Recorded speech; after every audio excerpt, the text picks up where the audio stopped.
రాష్ట్రంలో బీఆర్ఎస్ కనుమరుగు కాబోతుందని, ఆ పార్టీ మనుగడ కూడా కష్టమేనని రాజ్యసభ సభ్యుడు లక్ష్మణ్ కీలక వ్యాఖ్యలు చేశారు. ఢిల్లీలో ఏర్పాటు చేసిన సమావేశంలో బీఆర్ఎస్ను ప్రజలు తిరస్కరించారని ఆయన పేర్కొన్నారు. లోక్సభ ఎన్నికల్లో తెలంగాణలో కాంగ్రెస్, బీజేపీ మధ్యనే పోటీ ఉంటుందని వెల్లడించారు. రాజస్థాన్, మధ్యప్రదేశ్, ఛత్తీస్గఢ్ ప్రజలు కాంగ్రెస్ ప్రకటించిన ఉచితాలను తిరస్కరించారని వ్యాఖ్యానించారు. బీజేపీ పాలిత రాష్ట్రాల్లో ప్రభుత్వ అనుకూలత కారణంగానే విజయం దక్కిందని లక్ష్మణ్ పేర్కొన్నారు. సెమీఫైనల్లో కాంగ్రెస్ కు చెంపపెట్టు లాంటి సమాధానమిచ్చారని ఆయన వ్యాఖ్యానించారు. లోక్సభ ఎన్నికల్లో కూడా బీజేపీయే గెలుస్తుందని ధీమా వ్యక్తం చేశారు. నెహ్రూ నుంచి రాహుల్ గాంధీ వరకు అందరూ ఓబీసీ వ్యతిరేకులేనని లక్ష్మణ్ విమర్శలు చేశారు. మోడీ నేతృత్వంలో మూడోసారి అధికారంలోకి రావడం పక్కా అని, బలమైన ఆర్థిక వ్యవస్థగా నిలపడం మోడీ గ్యారంటీ అని లక్ష్మణ్ అన్నారు. మహాత్మా పూలే ప్రజాభవన్లో నిన్న నిర్వహించిన ప్రజావాణి కార్యక్రమానికి పెద్ద ఎత్తున ప్రజలు పాల్గొని తమ సమస్యలను విన్నవించుకున్నారు. జీహెచ్ఎంసీ కమిషనర్ రొనాల్డ్ రోజ్, ఆయుష్ శాఖ కమిషనర్ హరిచందన్, హైదరాబాద్ కలెక్టర్ అనుదీప్లు ఈ ప్రజావాణి కార్యక్రమానికి హాజరై వారి నుండి పిటిషన్లు స్వీకరించారు. ఉదయం 5 గంటలకే ప్రజాభవన్ ముందు సమస్యలు క్యూ కట్టారు. తమ సమస్యలపై వారు తెచ్చుకున్న ఆర్జీలను అధికారులకు అందజేశారు. ప్రజావాణిలో ఎక్కువగా భూముల సంబంధిత సమస్యలు, ధరణి, ఆరోగ్యం, నిరుద్యోగం అంశాలపైనే ఎక్కువ ఆర్జీలు వస్తున్నట్లు అధికారులు తెలుపుతున్నారు. కార్యక్రమానికి హాజరైన వారికి తాగునీరు, ఇతర మౌలిక సదుపాయాలను ఏర్పాటు చేశారు. తిరిగి మంగళవారం నాడు ప్రజావాణి ఉంటుందని అధికారులు తెలియజేశారు.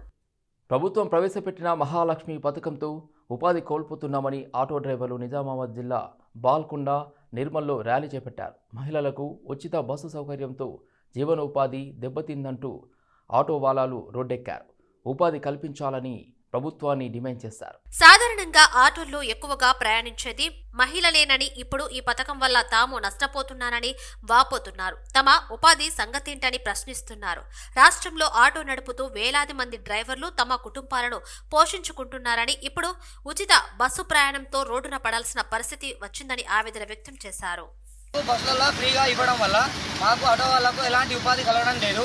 మాకు డబ్బులు కూడా వాళ్ళు ఎక్కడనే మాకు డబ్బులు వస్తాయి, వాళ్ళు కూడా ఎక్కడం లేదు. ఇక్కడ నిర్మల్ బస్ స్టాండ్ నుంచి మంజలాపూర్ పోవడానికి కూడా వాళ్ళు బస్సులు ఎక్కడానికి జరుగుతుంది. మాకు వచ్చే 15 రూపాయలు కూడా మాకు ఇళ్ళకి వస్తలేవు. కూరగాయలు ఇవ్వకపోవడం వల్ల కూడా, కూరగాయలు ఉండడానికి కూడా మా దగ్గర డబ్బులు లేవు, పాల బ్యాగులు డబ్బులు లేవు. ప్రతి ఒక్కరికి మాకు ఇబ్బంది కలుగుతున్నది. ఇలానే రేవంత్ రెడ్డి వాళ్ళకి ఎలా చేసిందో మా ఆటో వాళ్ళకు కూడా రేవంత్ రెడ్డి ఏదో ఒకటి చేయాలని మా ఆటో యూనియన్ తరఫున కోరుకుంటున్నాం. తెలంగాణలో కాంగ్రెస్ ప్రభుత్వం అధికారంలోకి రావడం సంతోషంగా ఉందని స్టేట్ మహిళా కాంగ్రెస్ అధ్యక్షురాలు సునీతారావు అన్నారు. గాంధీ భవన్లో సునీతారావు గారి అధ్యక్షతన స్టేట్ ఎగ్జిక్యూటివ్ మీటింగ్ జరిగింది. సమావేశం వివిధ పార్టీల పెద్ద ఎత్తున ముస్లిం మహిళలు కాంగ్రెస్ పార్టీలో చేరారు. వారికి సునీతారావు కండువా కప్పి పార్టీలోకి ఆహ్వానించారు. తెలంగాణ రాష్ట్ర ముఖ్యమంత్రి రేవంత్ అన్న, ఉప ముఖ్యమంత్రి బట్టి విక్రమార్క గారి సారథ్యంలో కాంగ్రెస్ పార్టీ ప్రభుత్వం అధికారంలోకి రాగానే మహిళలకు పెద్దపీట వేశారని సునీతారావు అన్నారు. మహిళలకు బస్సు ఉచిత సౌకర్యం కల్పించడం సంతోషకరమని అన్నారు. రాష్ట్రంలో మహిళలకు నామినేటెడ్ పదవులు ఇయ్యాలని, మగవారికి దీటుగా మహిళలు పనిచేస్తున్నారని, కార్పొరేషన్ చైర్మన్స్ కమిటీలలో తగిన స్థానం కల్పించాలని సునీతారావు అన్నారు. సోనియా గాంధీ ఇచ్చిన 6 గ్యారంటీలను ప్రజలందరికీ అందేటట్లు మహిళా కాంగ్రెస్ సహకరిస్తామని సునీతారావు అన్నారు.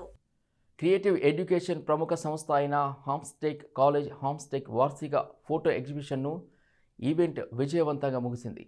పంజాగుట్ట, నాగార్జున హిల్స్లోని హామ్స్టెక్లో ఈ కార్యక్రమం జరిగింది. ఈ కార్యక్రమంలో ఫోటోగ్రఫీ ఔత్సాహికులు, పరిశ్రమ నిపుణులు పాల్గొన్నారు.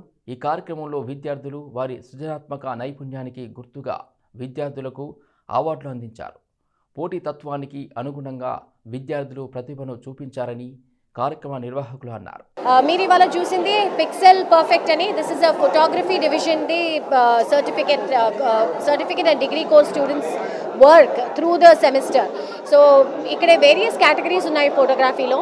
We had wildlife, we had street, we had food, we had fashion, product, and the students have been exposed to every branch, every genre of photography. వాళ్ళ వర్క్స్ చాలా బాగా వచ్చాయి. ఇన్ఫ్యాక్ట్ జ్యూరీకి చాలా కష్టమైంది to even be able to to find the finalist and give the award. there was a tie in every category. Ante anta close ga unde our competition. We request all of you to come and watch this exhibition.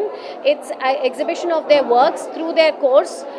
We have students from the 3-year degree program, which is affiliated to JNFAU, and also the 1-year certificate program, which is NSTC recognized course. Most students who are already already doing the course here are already working by the side also. So this course actually leads to a career, and you can all start earning while you are doing the course also. We wish all our students the very best and are super proud that they've come up with such amazing work. And we have to thank all my faculty as well as Avinash Gavarikar Garu, who is our mentor. He is one of India's ace photographer who comes and mentors our students. So every month he comes and speaks to our students. He shows them the learning experience. He gives them all the tricks and the treats of how things have to be worked upon. He also tells them how communication is very important. So all these are going into the training of these photography students. We wish them all the best, and please do come and encourage them. Thank you so much. This exhibition is on for the next 3 days, so please till Sunday.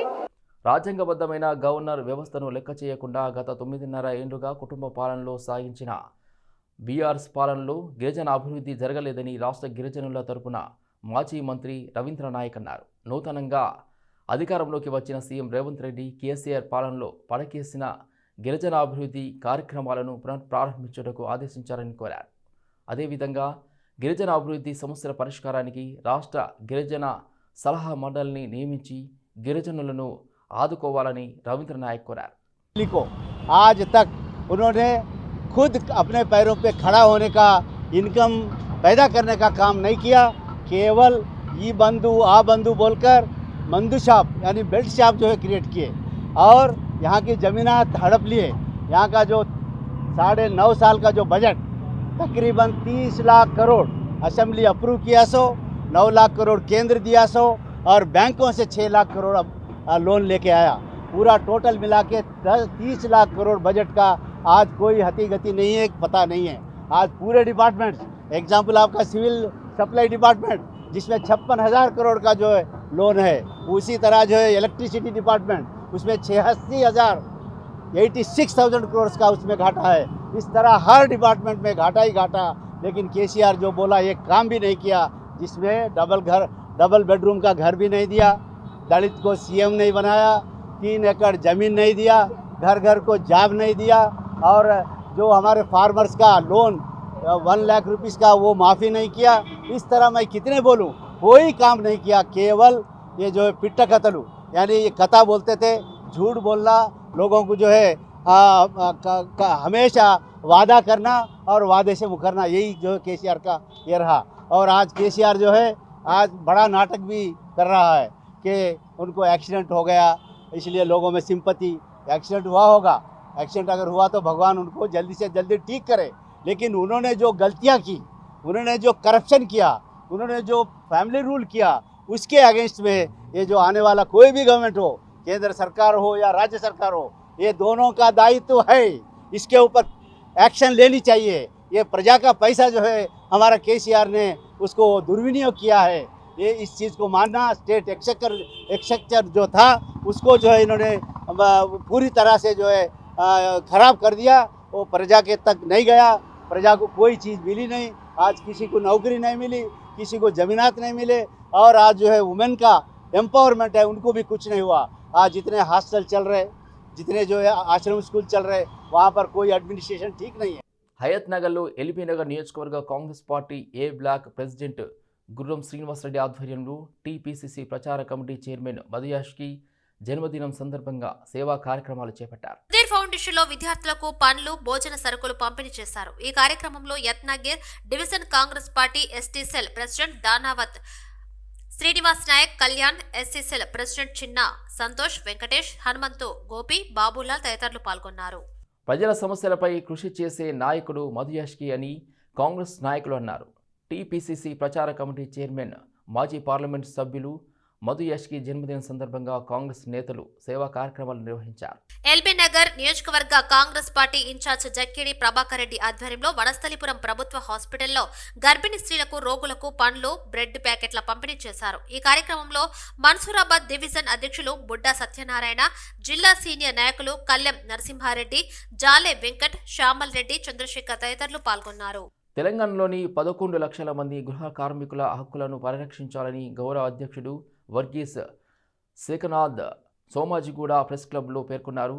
గృహ కార్మికుల హక్కుల పరిరక్షణకు సమగ్ర చట్టాన్ని రూపొందించాలని domestic workers union Telangana state demand చేసింది. హైదరాబాద్ లో 5 లక్షల మంది, రాష్ట్రంలోని మిగిలిన ప్రాంతాల్లో మరో 6 లక్షల మంది గృహ కార్మికులు ఉన్నారని, కార్మికులను గుర్తించడానికి గాని హక్కులను రక్షించడానికి ఎటువంటి చట్టం లేకపోవడం విచారకరం తేకానాథ్ అన్నారు. కార్మికులకు గుర్తింపు కార్డుల జారీ, త్రైపాక్షిక సంక్షేమ బోర్డు వంటి అంశాలను చట్టంలో పొందుపరచాలని కోరారు. గృహ కార్మికులైన స్త్రీలు ఎంత ఎత్తుకు ఎదిగినప్పటికీ ఇంటి పని వారిగానే చూస్తున్నారన్నారు. 8 గంటల పనికి కనీస వేతనం 12,000 రూపాయలకు సవరించాలని కోరారు. కనీస వేతనం చెల్లించని యాజమాన్లకు జరిమానా విధించేలా గృహ కార్మికుల షెడ్యూల్లో penalty క్లాసును చేర్చాలన్నారు.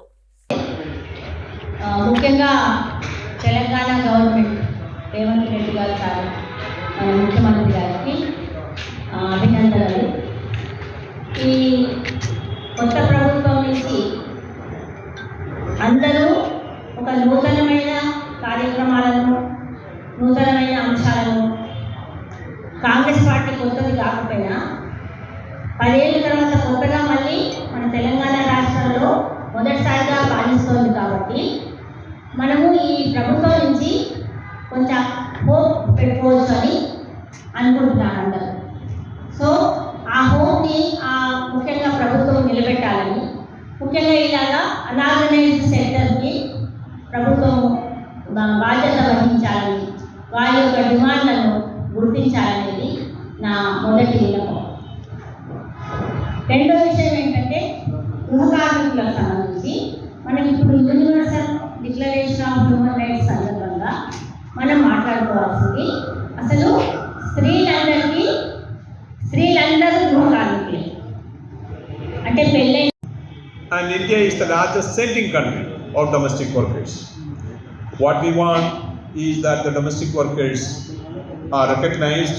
There is an international law, ILO Convention 189, that they are that India right as workers like any other. So these are the demands that the union is putting forward, and we now I request Usha Garu to speak. 95% of the domestic workers are women workers. I request Usha Garu to. BRS ప్రభుత్వం చేపట్టిన GO number 45ను రద్దు చేయాలని Osmania యూనివర్సిటీలోని main library నుంచి arts కళాశాల వరకు బహుజన students federation ఆధ్వర్యంలో rally నిర్వహించారు. ఈ సందర్భంగా బహుజన స్టూడెంట్స్ ఫెడరేషన్ రాష్ట్ర అధ్యక్షుడు వేల్పుల సంజయ్ కొత్త ప్రభుత్వ ఏర్పాటు నిరుద్యోగుల విజయమని అన్నారు. ప్రభుత్వ ఉద్యోగులు వయోపరిమితిని 58 సంవత్సరాల నుంచి 61 సంవత్సరాలకు పెంచడం వల్ల విద్యార్థి నిరుద్యోగులకు ప్రభుత్వ ఖజానాకు విపరీతంగా నష్టం వాటిల్లుతుందని అన్నారు. ప్రభుత్వ ఉద్యోగులకు రిటైర్మెంట్ వయసులో వచ్చే జీతంతో నలుగురికి నిరుద్యోగులకు ఉపాధి కలుగుతుందని తెలిపారు. గత ప్రభుత్వంలో ఏ ప్రభుత్వ ఉద్యోగి కూడా వయోపరిమితిని పెంచాలని కోరిన దాఖలాలు లేవని అన్నారు. టీఎస్పీఎస్సీ గ్రూప్ 4 ఉద్యోగాలను ఆటోనామస్ బాడీ కలిగిన యూనివర్సిటీలకి అప్పగించాలని కోరారు.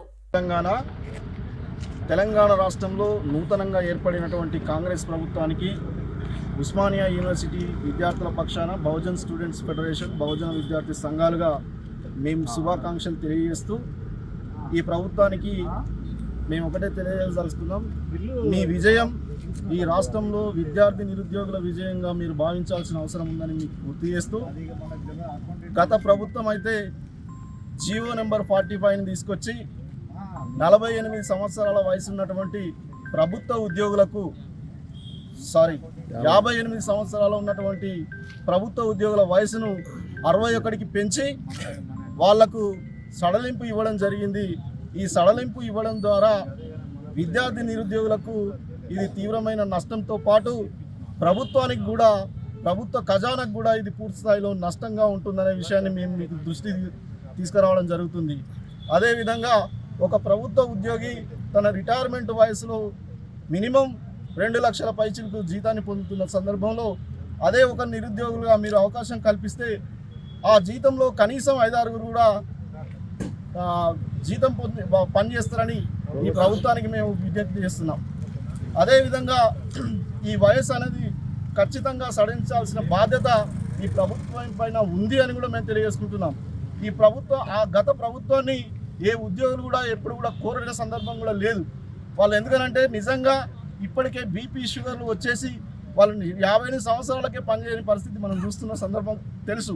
ఇవాళ పోలీస్ డిపార్ట్మెంట్ కావచ్చు, తర్వాత ఆర్టీసీ కావచ్చు, తర్వాత టీచర్స్ కావచ్చు, ఆల్ డిపార్ట్మెంట్స్లో ఏ ఉద్యోగి కూడా వాళ్ళు సంతోషంగా లేరు. ఖచ్చితంగా దాన్ని విరమించాలనే విషయాన్ని మీ దృష్టికి మేము తీసుకురాదలుచుకున్నాం.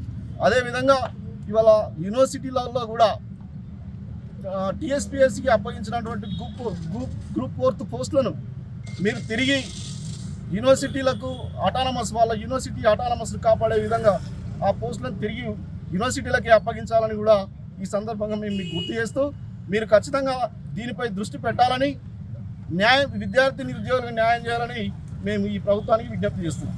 ఆదిలాబాద్లో వైద్య విద్యార్థుల ఆందోళన చేపట్టారు. కళాశాల వద్ద అర్ధరాత్రి జరిగిన దాడిని వ్యతిరేకిస్తూ స్టూడెంట్స్ నిరసనకు దిగారు. జిల్లా కలెక్టరేట్ ముందు దిష్టిబొమ్మ దగ్ధం చేశారు. విద్యార్థులపై దాడి జరిగిన రిమ్స్ డైరెక్టర్ ఇప్పటి వరకు స్పందించకపోవడంపై మండిపడుతున్నారు. రిమ్స్ మెడికల్ కళాశాల ఆవరణలో అర్ధరాత్రి ఘర్షణకు కారకులైన దుండగులను వెంటనే అరెస్ట్ చేయాలని జిల్లా కలెక్టరేట్ ముందు మెడికల్ విద్యార్థులు నిరసన చేపట్టారు. రిమ్స్ ఆసుపత్రిలోని వార్డుల్లో ఎలుకలు తిరుగుతున్నాయని, సరైన వసతులు లేవని డైరెక్టర్ను ప్రశ్నించినందుకు దాడి చేశారని విద్యార్థులు ఆరోపిస్తున్నారు. డైరెక్టర్కు బంధువైన అసిస్టెంట్ ప్రొఫెసర్ క్రాంతి మరికొందరు బయటి వ్యక్తులను తీసుకువచ్చి తమపై అమానుషంగా దాడి చేయించారని చెబుతున్నారు. తమపై దాడి చేసిన అసిస్టెంట్ ప్రొఫెసర్ క్రాంతిని విధుల నుండి తొలగించాలని రిమ్స్ డైరెక్టర్ మార్చాలని మెడికోలు డిమాండ్ చేశారు. సిద్దిపేట జిల్లాలో విషాదం చోటు చేసుకుంది. సిద్దిపేట జిల్లా కలెక్టర్ గన్మెన్గా పనిచేస్తున్న ఏఆర్ కానిస్టేబుల్ ఆకుల నరేష్ ఆత్మహత్యకు పాల్పడ్డాడు. భార్య, 2 పిల్లలను గన్తో కాల్చి అనంతరం అతడు అదే గన్తో కాల్చుకుని ఆత్మహత్య చేసుకున్నాడు. మెదక్ జిల్లాలోని చిన్న కోడూరు మండలం రామునిపట్ల గ్రామంలో ఈ ఘటన చోటు చేసుకుంది. సమాచారం అందుకున్న పోలీసులు ఘటన స్థలానికి చేరుకుని వివరాలు సేకరిస్తున్నారు. కానిస్టేబుల్ నరేష్ ఆత్మహత్యకు గల కారణాలపై ఆరా తీస్తున్నారు. ఆర్థిక వ్యవహారాలే ఆత్మహత్యకు కారణంగా పోలీసులు అనుమానిస్తున్నారు. ఒకేసారి 4 మృతి చెందడంతో రామునిపట్ల గ్రామంలో విషాదం నెలకొంది. ప్రస్తుతం జిల్లా కలెక్టర్ ప్రశాంత్ సార్కి పిఎస్ఓగా విధులు నిర్వహిస్తున్నారు. ప్రాథమిక సమాచారం ప్రకారము కొద్దిగా ఆర్థిక ఇబ్బందులు ఉన్నట్టు తెలుస్తుంది. పూర్తి వివరాలు ఇంకా తెలియరావాల్సింది. క్రైమ్ సీన్ వెరిఫై చేస్తున్నారు. ప్రస్తుతానికి ఎటువంటి సూసైడ్ నోట్ కానీ ఇంకా అయితే లభించలేదు. పూర్తి విచారణ అనంతరం మిగతా వివరాలు అందరికీ తెలియజేయబడతాయి. ఈరోజు ఆన్ డ్యూటీలో ఉన్నారు. అట్లాంటిది ఆధారం అయితే మాకు ఎక్కడా లేదు. ఫోన్ అయితే మా అధీనంలో ఉంది. దాన్ని వెరిఫై చేశాకనే మిగతా వివరాలన్నీ కూడా తప్పకుండా మీడియా ద్వారా అందరికీ తెలియదు. బంగారుపల్లెంలో రాష్ట్ర ఆర్థిక వనరులను సమకూర్చి కాంగ్రెస్ ప్రభుత్వానికి అప్పగించామని, అయినా కూడా రాష్ట్రాన్ని అప్పులపాలు చేశామని ఆరోపించడం సరికాదని బీఆర్ఎస్ సీనియర్ నేత వినోద్ కుమార్ అన్నారు. అప్పుల రాష్ట్రమని ముఖ్యమంత్రి రేవంత్ రెడ్డి, ఉప ముఖ్యమంత్రి బట్టి విక్రమార్క, కాంగ్రెస్ నేతలు పదే చెప్పడం సరికాదన్నారు. ఆర్థిక వనరులలో రాష్ట్రం దేశంలోని 2వ స్థానంలో నిలిచిందన్న వినోద్, రిజర్వ్ బ్యాంకు నివేదికే ఈ విషయాన్ని స్పష్టం చేసిందని చెప్పారు. 10 ఏళ్ల కాలంలో ఎంతో శ్రమించి బీఆర్ఎస్ అధినేత కేసీఆర్ సాధించిన ఆర్థిక వనరులను కాంగ్రెస్ ప్రభుత్వం జాగ్రత్తగా ఉపయోగించుకోవాలని వినోద్ కుమార్ సూచించారు. ఇంత అప్పు జరిగింది, అంత అప్పు జరిగిందని చెప్పి ఈ అప్పులు కూడా దాదాపు కొన్ని అప్పులు 1 సంవత్సరంలో కట్టే అప్పులు ఉన్నాయి, 1 నుండి 5 సంవత్సరాల వరకు కట్టే అప్పులు కొన్ని ఉన్నాయి, 5 నుండి 10 సంవత్సరాల వరకు కట్టే అప్పులు ఉన్నాయి, 10 ఏళ్ళ నుంచి 20 ఏళ్ల వరకు కట్టేటువంటి అప్పులు కూడా ఉన్నాయి. కేసీఆర్ గారి ప్రభుత్వం తీసుకున్న అప్పులు తెల్లారే కట్టేది కాదు. ఇప్పుడు కట్టేటువంటి అప్పులు కూడా కాంగ్రెస్ పార్టీ 10 సంవత్సరాల క్రితం చంద్రబాబు నాయుడు గారు తీసుకున్న అప్పులు కట్టవలసింది. కేసీఆర్ గారు తీసుకున్న అప్పులు ఇంకా 5 ఏళ్ళు 10 ఏళ్ల తర్వాత కట్టవలసిన అవసరం ఉండదు. కాబట్టి అప్పుల తెలంగాణ చెప్పి మమ్మల్ని బదనాం చేశారు. సూర్యనాయక్ లాకప్ డెత్పై ఉన్నతాధికారులతో సమగ్ర దర్యాప్తు జరిపించాలని బీఆర్ఎస్ నేతలు డీజీకి విజ్ఞప్తి చేశారు. మాజీ మంత్రి సత్యవతి రాథోడ్ నేతృత్వంలో బాల్కా సుమన్, దాసోజు శ్రవణ్ డీజీపీ కార్యాలయంలో వినతి పత్రం అందించారు. మృతుడి కుటుంబానికి బీఆర్ఎస్ అండగా ఉంటుందని వెల్లడించారు. రాష్ట్రంలో ఫ్రెండ్లీ పాలసింగ్ దరితప్పుతుందని ఆవేదన వ్యక్తం చేశారు. కొత్త ప్రభుత్వం ఏర్పడి 10 రోజులు కాగానే కాంగ్రెస్ నేతలు బెదిరింపులకు పాల్పడుతున్నారని ఆరోపించారు. సివిల్ డిస్ప్యూట్లో 2 అన్నదమ్ముల మధ్యన పంచాయతీ ఉంటే పోలీసులకు ఏమాత్రం కూడా దాంట్లో తలదూర్చడానికి హక్కు లేదు. కానీ దురదృష్టవశాత్తు అక్కడ ఉన్నటువంటి ఒక స్థానిక సబ్ ఇన్స్పెక్టర్ దుర్మార్గంగా సూర్యానాయక్ గారిని పోలీస్ స్టేషన్లో నిర్బంధించి చిత్రహింసలకు గురి చేసి అతని చావుకు కారణమైండు, ఈ లాకప్ డెత్కు కారణమైండు.